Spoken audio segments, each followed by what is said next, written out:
2025년 2월 9일 주일 예배 참여하신 여러분을 축복합니다.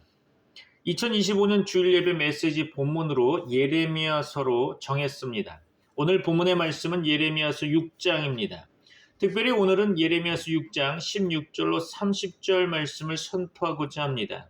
오늘 본문의 말씀 예레미야서 6장 16절로 30절 말씀 가운데 오늘은 특별히 예레미야 6장 16절로 19절까지 제가 받도록 봉독하겠습니다. 예레미야 6장 16절로 19절까지만 보겠습니다. 여호와께서 이와 같이 말씀하시되 너희는 길에 서서 보며 옛적 길 곧 선한 길이 어디인지 알아보고 그리로 가라. 너희 심령이 평강을 얻으리라 하나 그들의 대답이 우리는 그리로 가지 않겠노라 하였으며 내가 또 너희 위에 파수꾼을 세웠으니 나팔 소리를 들으라 하나 그들의 대답이 우리는 듣지 않겠노라 하였도다. 그러므로 너희 나라들아 들으라 무리들아 그들이 당할 일을 알라 땅이여 들으라. 내가 이 백성에게 재앙을 내리리니 이것이 그들의 생각의 결과라. 그들이 내 말을 듣지 아니하며 내 율법을 거절하였음이니라. 아멘. 2025년 주일 메시지는 예레미야서입니다. 예레미야서를 매주 한 장씩 집중해서 살펴보고자 하는데요. 올해 2025년 교회의 실천적 과제로 경건의 시간 QT와 성경 필사가 있죠. 성경 필사를 통해 하나님의 말씀을 깨닫게 되고 하나님의 치유의 영이 임함으로 말미암아 치유의 역사가 여러분에게 나타날 줄로 믿습니다. 또한 여러분의 기도가 새로워지며 영성이 깊어질 것입니다. 아울러 성경의 가르침대로 여러분의 삶이 변화될 것이며 응답의 문이 열릴 것입니다. 성경 필사의 방법을 말씀드리자면 매주 한 장씩 주일 예배의 메시지로 예레미야서를 선포하게 될 터인데 매주 주신 하나님의 말씀을 필사함으로 풍성한 한 주를 경험하게 될 것입니다.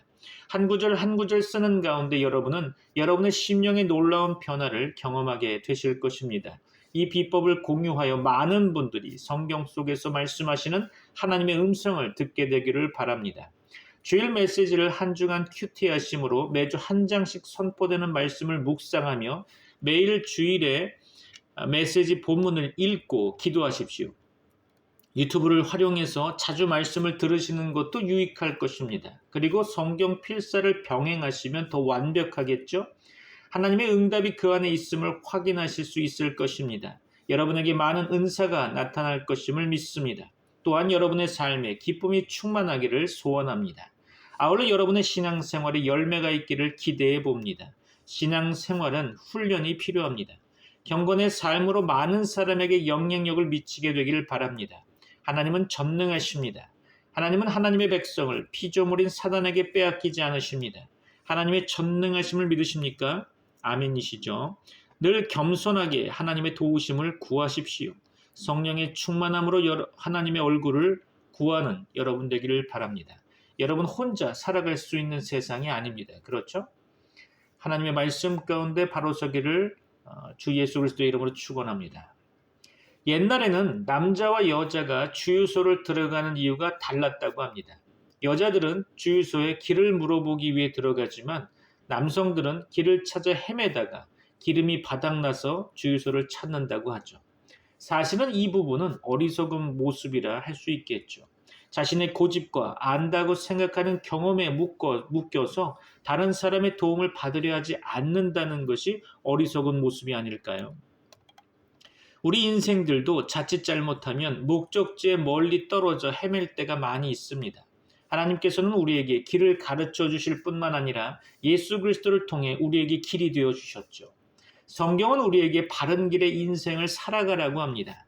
우리 앞에도 여러 길이 있죠. 하나님의 말씀으로 인생길의 답을 찾으시는 여러분 되시기를 주 예수 그리스도의 이름으로 축원합니다.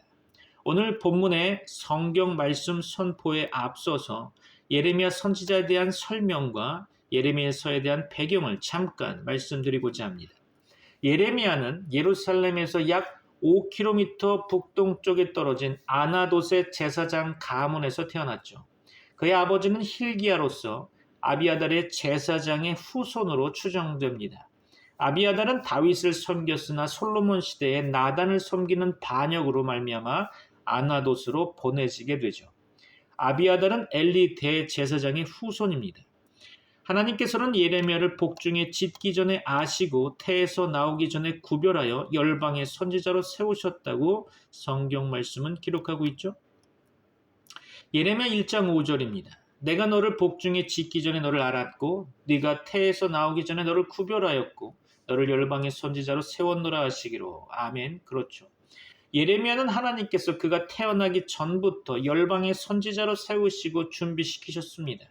우리의 삶도 우연히 일어난 것이 아니라 하나님께서 미리 아시고 세우심으로 말미암아 구원받게 하시고 주님의 교회를 통하여 일꾼으로 삼으셨다는 사실을 기억하시기 바랍니다.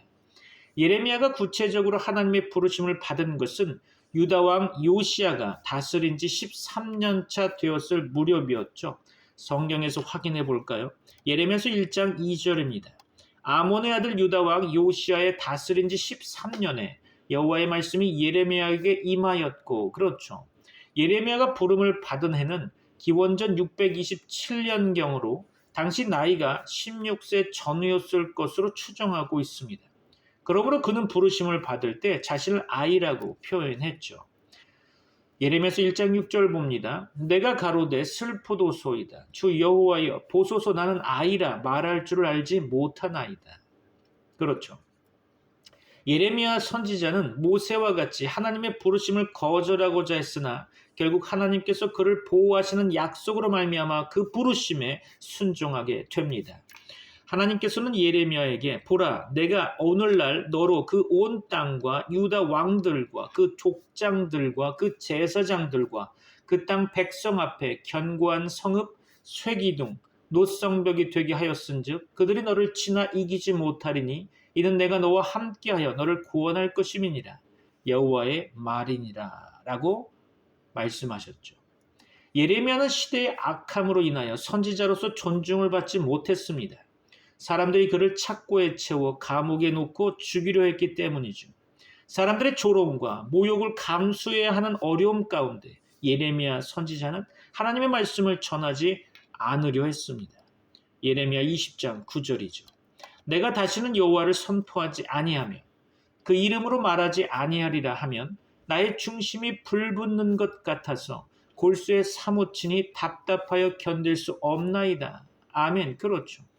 예레미야 선지자는 하나님이 주신 말씀으로 인하여 중심이 불붙는 것 같아서 견딜 수가 없었다고 고백하고 있죠.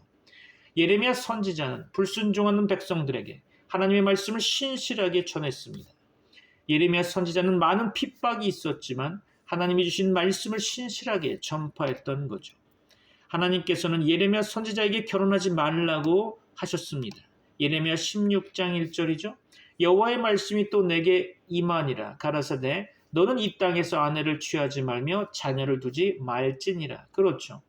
예루살렘의 멸망이 다가왔기에 백성들이 독한 병으로 죽어도 슬퍼함을 표현하지 못하고 매장할 사람도 없을 것이며 백성들이 칼과 기근에 죽임을 당할 것이기 때문이겠죠.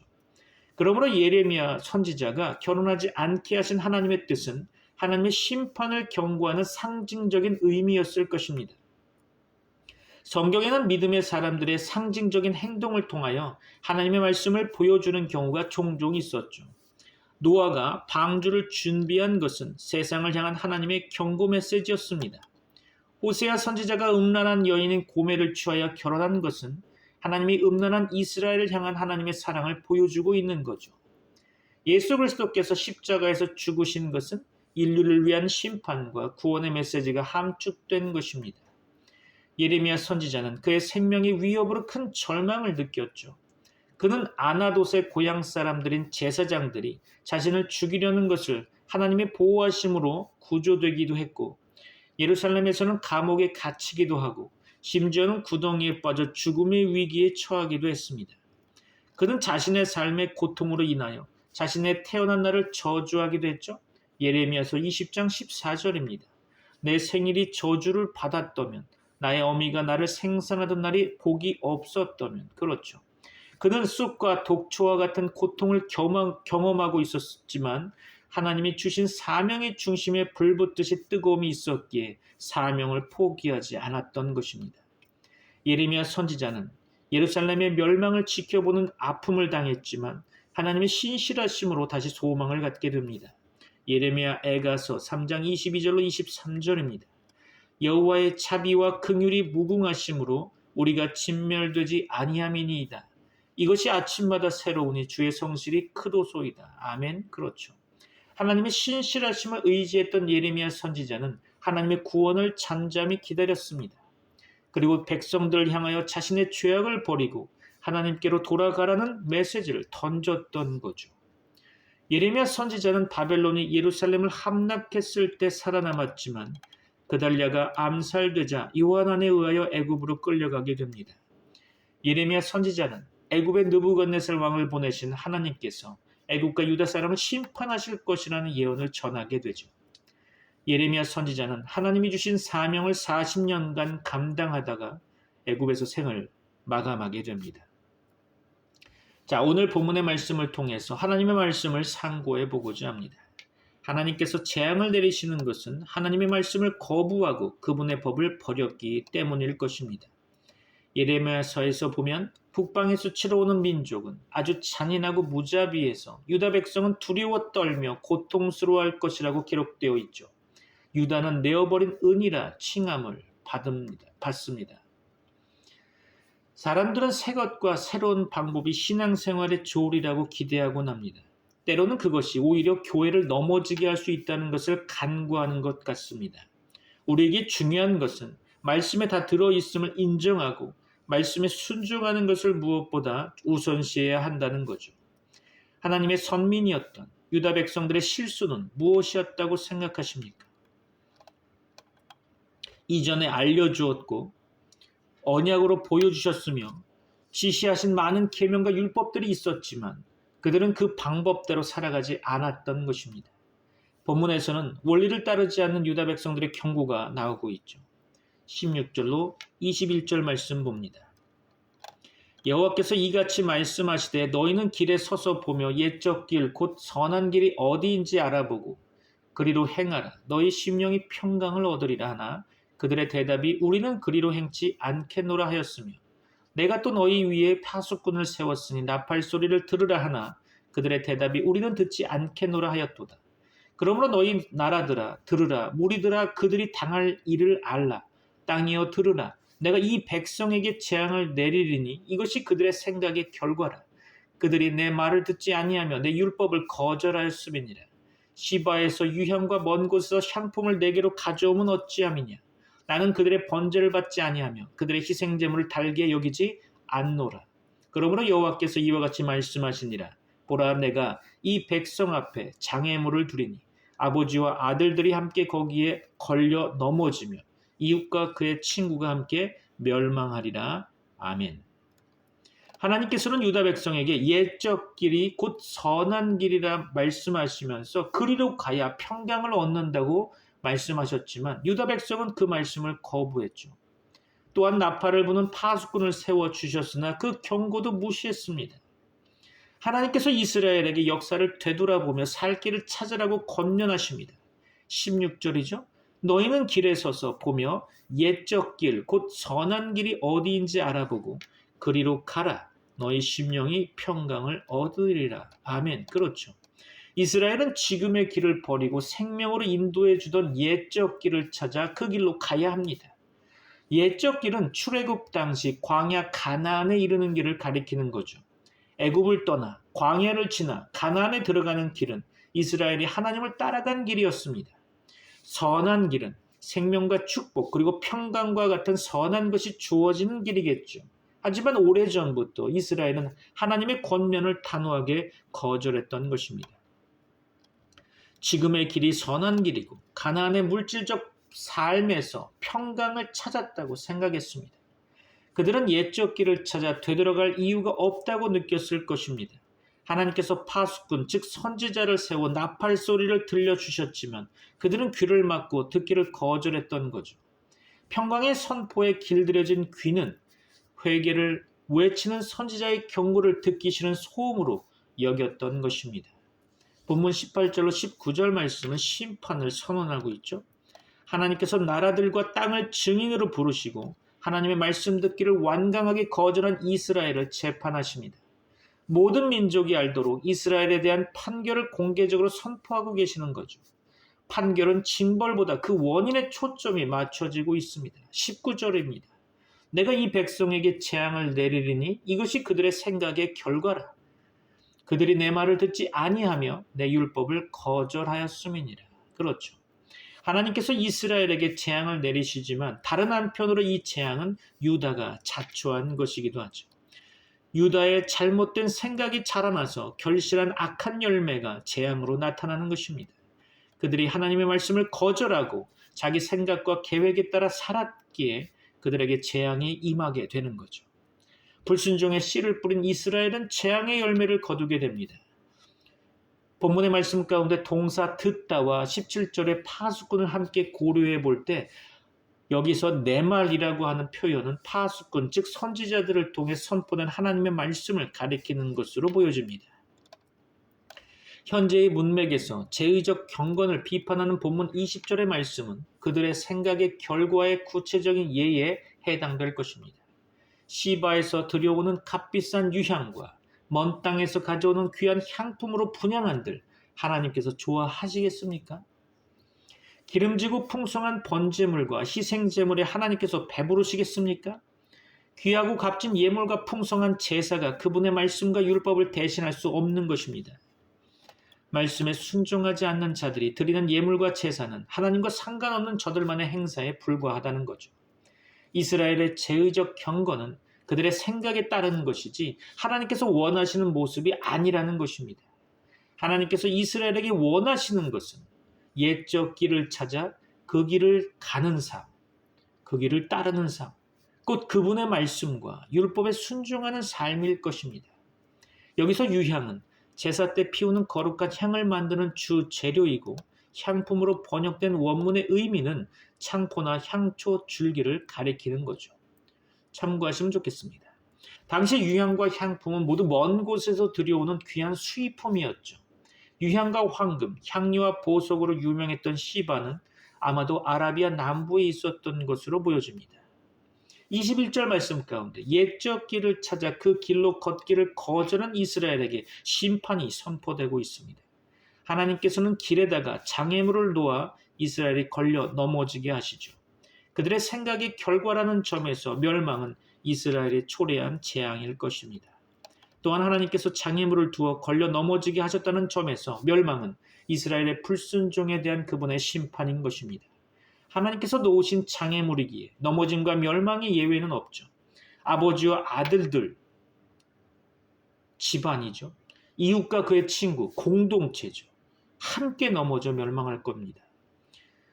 본문 22절로 26절은 위기의 시온을 나타내주고 있죠. 평강은 말씀을 듣고 순종하며 선한 길로 행할 때 오는 것입니다. 우리는 앞에 놓인 여러 길 가운데 생명의 길, 진리의 길, 하나님이 기뻐하시는 길을 선택해야 할 것입니다. 많은 사람이 당장 눈앞에 보이는 넓고 편한 길을 선택합니다. 하지만 불순종한 결과는 재앙과 장애물이라는 거죠. 하나님의 교회들은 수천 년간 말씀에 서 있을 때 흔들리지 않고 하나님의 영광을 선포할 수 있었습니다. 이 역사를 무시하고 새로운 흐름을 따르겠노라며 이것저것 기웃거리는 어리석은 자들이 되어서는 안 되는 거죠. 오늘 본문 22절로 26절 말씀 볼까요? 여호와께서 이와 같이 말씀하시되 보라 한 민족이 북방에서 오며 큰 나라가 땅 끝에서부터 떨쳐 일어나나니 그들은 활과 창을 잡았고 잔인하여 사랑이 없으며 그 목소리는 바다처럼 포효하는 소리라. 그들이 말을 타고 전사같이 다 대열을 벌이고 시온의 딸인 너를 치려 하느니라 하시도다. 우리가 그 소문을 들었으므로 손이 약하여졌고 고통이 우리를 잡았으므로 그 아픔이 해산하는 여인 같도다. 너희는 밭에도 나가지 말라. 길로도 다니지 말라. 원수의 칼이 있고 사방에 두려움이 있음이라. 딸 내 백성이 굵은 배를 두르고 재에서 구르며 독자를 이름같이 슬퍼하며 통곡할지어다. 멸망시킬 자가 갑자기 우리에게 올 것임이라. 아멘. 그렇죠. 옛적부터 전해 내려오는 선한 길을 떠나 먼 곳에서 온 새로운 것을 추구하는 자들에게 임할 것은 먼 곳에서 올 재앙뿐입니다. 하나님께서는 북방에서 잔인하고 강한 나라가 쳐들어올 것이라고 선언하셨죠. 새로운 것을 추구하던 자들에게 임한 새로운 소식은 그 손을 약하게 하고 고통을 줄 뿐입니다. 시온을 치려고 북방에서 한 민족이 내려오고 땅끝에서부터 큰 나라가 일어납니다. 두려움과 놀람을 불러일으키는 강한 민족이 시온을 향해 원정을 떠나게 되죠. 이들은 활과 단창으로 무장한 잔인하고 무자비한 자들입니다. 이들은 바다가 포효하듯 함성을 지르며 말을 타고 급히 달려오고 있죠. 시온의 주민은 북방에서 무서운 적이 내려온다는 소식을 듣는 것만으로도 힘이 빠져 손이 축 처지게 되죠. 시온의 주민은 마치 해산하는 여인처럼 공포에 사로잡혀 자신들을 죽은 목숨과도 같이 여깁니다. 유다 백성은 적을 보기도 전에 겁에 질려 용기를 잃고 절망하죠. 시온의 주변이 언제 적군의 수중에 떨어질지 모르기에 목숨을 잃지 않으려면 숨어 있어야 할 것입니다. 원수의 칼이 높이 들려 사방의 두려움뿐이기에 밭으로 나가거나 길을 떠나서는 안 됩니다. 파괴자가 갑자기 탁 덮쳐올 것입니다. 시온은 이미 죽은 목숨이기에 죽음을 애도하는 것 외에는 다른 길이 없을 것입니다. 26절이죠. 굵은 배를 두르고 재에서 구르며 독자를 이름같이 슬퍼하며 통곡할 뿐이죠. 이는 많은 사람이 죽임을 당하고 애곡하는 의식이 행하여질 것임을 암시하고 있습니다. 시온의 통곡은 집안을 이어갈 외아들을 잃고 울부짖는 여인의 통곡처럼 처참할 것입니다. 하나님의 속성 가운데 하나는 공의와 심판이죠. 하나님은 불순종하는 백성을 한없는 사랑으로 인내하시며 권고하십니다. 하지만 죄악이 범람할 때에는 반드시 심판의 매를 드시죠. 하나님의 반복되는 경고에도 불구하고 불순종하면 결국 하나님은 잔인하고 포악한 바벨론 사람들을 일으키셔서 유다 백성을 심판하실 것입니다. 이어서 27절로 30절 말씀 봅니다. 내가 이미 너를 내 백성 중에 망대와 요새로 삼아 그들의 길을 알고 살피게 하였노라. 그들은 다 심히 반역한 자며 비방하며 돌아다니는 자며 그들은 놋과 철이며 다 사악한 자라. 풀무불을 맹렬히 불면 그 불에 납이 살라져서 단련하는 자의 일이 헛되게 되느니라. 이와 같이 악한 자가 제거되지 아니하나니 사람들이 그들을 내버린 은이라 부르게 될 것은 여호와께서 그들을 버렸음이니라. 아멘. 그렇죠? 하나님께서는 예레미야를 통해 경고의 메시지를 전하셨지만 유다 백성들은 들으려 하지 않았습니다. 이에 하나님께서는 은재련 비유를 통해 유다를 버리시겠다고 말씀하셨죠. 하나님께서 선지자에게 유다 백성의 영적 상태를 조사하는 임무를 맡기셨습니다. 27절이죠. 내가 너를 내 백성 중에 시금자와 검사자로 세워 저들의 길을 살펴 시험하게 하였노라. 그렇죠. 시금자는 광석에서 뽑아낸 금속의 순도를 조사하는 사람입니다. 선지자는 시금자로서 하나님 백성이 바른 길을 가는지 그분 말씀에 순종하며 율법을 따라 사는지를 살펴 조사해야 하는 것입니다. 현재 문맥에 따르면 2장과 6장, 2장에서 6장 말씀 가운데 수집된 고발의 말씀들은 예언자가 시금자의 임무를 수행했음을 보여주고 있습니다. 시금자인 선지자는 그 기능에서 파수꾼 곧 선지자에 가까운 거죠. 개역 개정 번역에 따르면 28절로 30절 말씀은 맡겨진 사명에 따라 조사를 수행한 시금자 곧 예언자의 보고로서 그 결과는 아주 부정적입니다. 그들은 다 심히 반역한 자며 비방하며 돌아다니는 자며 그들은 놋과 철이며 다 사악한 자라. 28절 말씀이죠. 하나님께서 내 백성이라고 부르는 자들이 모두 고집센 반역자, 헐뜯고 돌아다니는 자, 멸망을 가져오는 부패한 자였습니다. 전반절과 후반절에 한 번씩 사용된 그들은 다라는 어구는 유다 백성 전체가 타락했음을 강조하고 있죠. 완고함과 공격성을 상징하는 놋과 철은 유다 백성과 예레미야를 대비시켜 줍니다. 1장 18절 말씀에 따르면 하나님은 예레미야를 그 온 땅과 유다 왕들과 그 지도자들과 그 제사장들과 그 땅 백성 앞에 견광성읍, 쇠기둥, 놋성벽이 되게 하셨습니다. 그러나 하나님 백성은 자신들을 놋과 철로 만들어 하나님과 그의 선지자에게 완강하게 대들고 있는 거죠. 선지자의 사역은 실패한 재련 과정에 비교되고 있습니다. 풀무에 광석을 넣고 화학 물질을 첨가한 후에 불을 지피면 불순물이 제거되고 순수한 은이 남게 되는데요. 풀무불을 더욱 세게 지펴 뜨겁게 해보았지만 금속과 불순물이 나눠지지 않았다는 것입니다. 이스라엘을 다시 깨끗하게 하려는 하나님과 선지자의 노력이 결실을 보지 못하고 실패했음을 비유하고 있는 거죠. 선지자는 강도를 높여가며 이스라엘의 부패를 고발했지만 어떤 긍정적 반응도 얻어내지 못했습니다. 하나님은 사랑의 매를 들어 치셨지만 이스라엘은 깨닫지를 못하고 더욱 완고하게 저항했습니다. 풀무불에 들어갔지만 은을 뽑아내는데 실패한 광석이 쓸모없는 돌로 버려지는 것처럼 경고의 말씀을 듣고도 죄악에서 떠나기를 거절하는 이스라엘은 버려지게 되는 것입니다. 하나님께서 당신의 율법을 버린 이스라엘을 버려 내버린 은이 되게 하셨죠. 형식만 있고 마음은 없는 예배를 하나님께서는 책망하십니다. 값비싼 유향과 향품을 동원한 호화스러운 예배도 하나님을 기쁘게 하실 수 없다는 것이죠. 많은 헌금과 근사한 찬양대 그리고 오케스트라를 앞세워도 하나님께서는 예배자의 순종과 정직한 고백이 없다면 그 예배를 가증스럽게 여기십니다.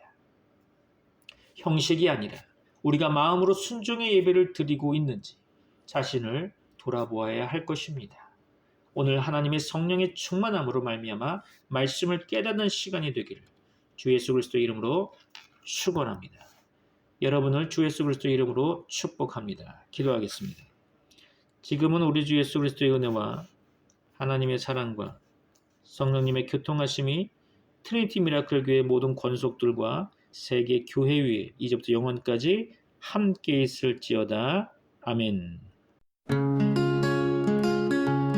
여호와는 나의 목자 푸른 초장실 많은 물가로 인도하시네 내 영혼 소생시키고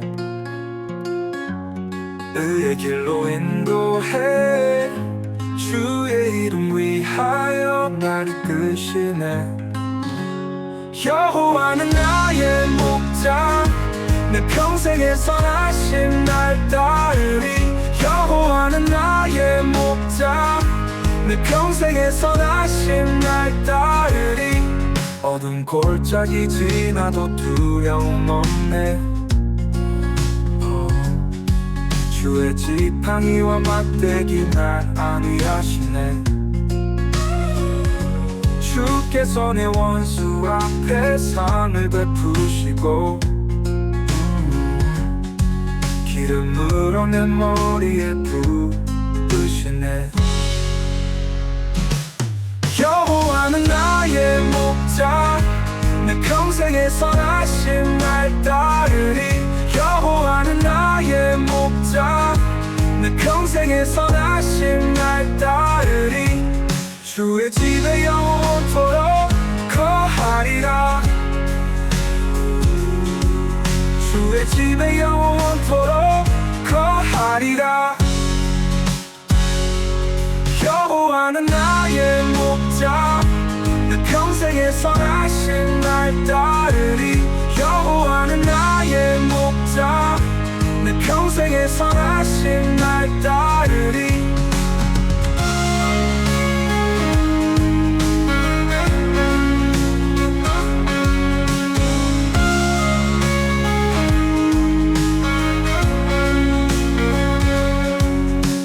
골짜기 지나도 두려움 없네 주의 지팡이와 막대기 날 안위하시네 주께서 내 원수 앞에 상을 베푸시고 기름으로 내 머리에 부으시네 주의 집에 영원토록 거하리라 주의 집에 영원토록 거하리라